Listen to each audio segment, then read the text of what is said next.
All right, guys, so I got a 210 ignition here on bench. I'm gonna go through password search. I got my cable set.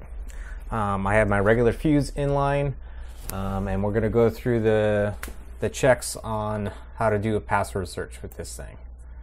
Okay, so I'm gonna open up my software.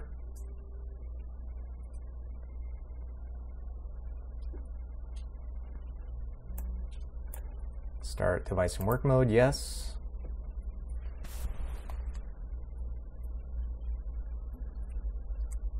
Connecting to the server.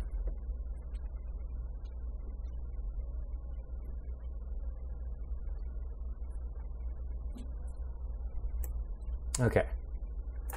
So preliminaries, guys, do this first. This is a 210 EIS, so I'm gonna do infrared read first. I don't have my fuse cable connected. I have a regular fuse in line to the harness. Let's just go ahead and read the information from the IR. Take my special key. Go ahead and insert. Make sure that you're able to get a good read from the infrared. That looks good. Now I'm gonna do a read by K-line, and like we had mentioned before, you have to wake up the EIS first before you can do a read by K-line. So I'm gonna select my EIS K-line and hit read.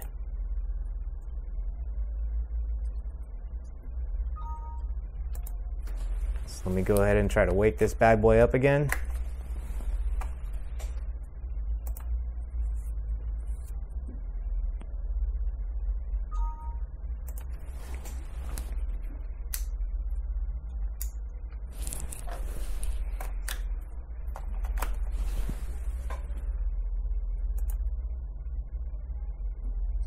There we go. Okay, now I got to read from K-line. All right, so now I have a good connection to K-line to my Diagspeed. To make sure that happens, I have it selected to K-line on this through my OBD right here. The OBD section is for if you're in the car, and it's for pin number 1 on the OBD, okay? For pin number 7 or the actual K-line alligator clip, you're going to want to select K-line. Okay, so I know I have a good connection to my K-line. Let's go ahead and turn that off, and we're going to be doing our password search. So I'm going to select ESL number 1. I'm going to remove my fuse, and I'm going to insert the spade connector closest to the EIS, and the other side is connected to the 12-volt lead coming off the OBD to the cable. Okay, so I'm going to go ahead and insert my special key and just have that ready to go. Let's go ahead and go to password search.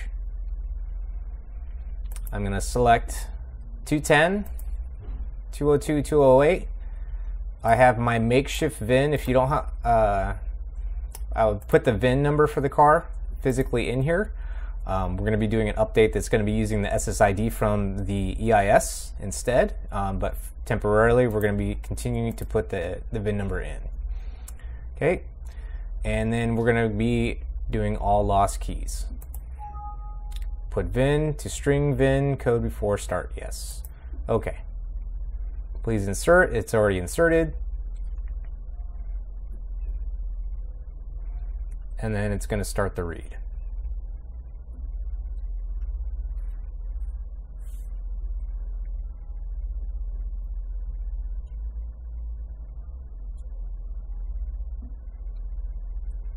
Okay, this process is about 10 minutes, so we'll let it go through, and then we'll speed it up to about 99% and then resume.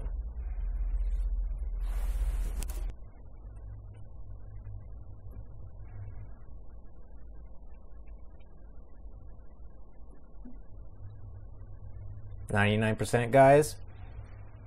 It's a 10-minute read, pretty fast. Let's go ahead and load that on our desktop, saves the file, and let's go ahead and load that to the server. Desktop, it's an EZS file.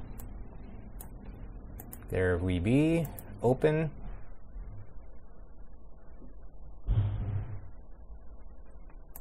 and it's loaded to the server. Typically, it's going to be between 3 to 5 minutes to calculate. Should be about 2 reads, and we're going to try to shorten that down to about 1 read here within the next couple months. We're going to expand the server so that these calculations get down really fast, hopefully within a minute. We'll let this thing calculate and speed up to the password.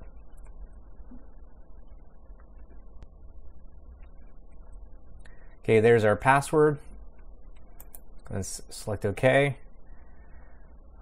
Just like before, we're going to copy this thing, go back over here, paste your password, make sure you have all the information in there, and you're going to want to save this file to generate keys. Okay. One more thing I want to go over too was after you guys make keys for this thing, a lot of guys want to be able to test this stuff on bench. So I'm going to go through a process on how to do that. First, remove your fuse adapter cable. Connect your fuse back in line. I'm just going to use this key that's already married to the car, but a lot of times, because you need a ESL in line for this thing to turn, or an emulator, you can use the Diagspeed as an emulator. It says emulate ESL. Click on that. Click on enable and start scan. And we're going to select ESL2 and see if we can get a response.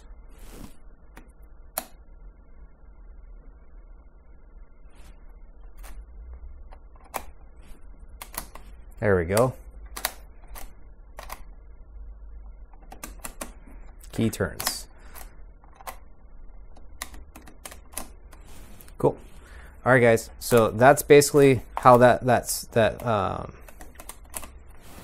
feature works. So you can test your keys on bench. Make sure that you guys are activating your BE keys for the 210, 208, 202 chassis cars. They will not activate on their own when you insert them into the EIS, and the red light will stay on.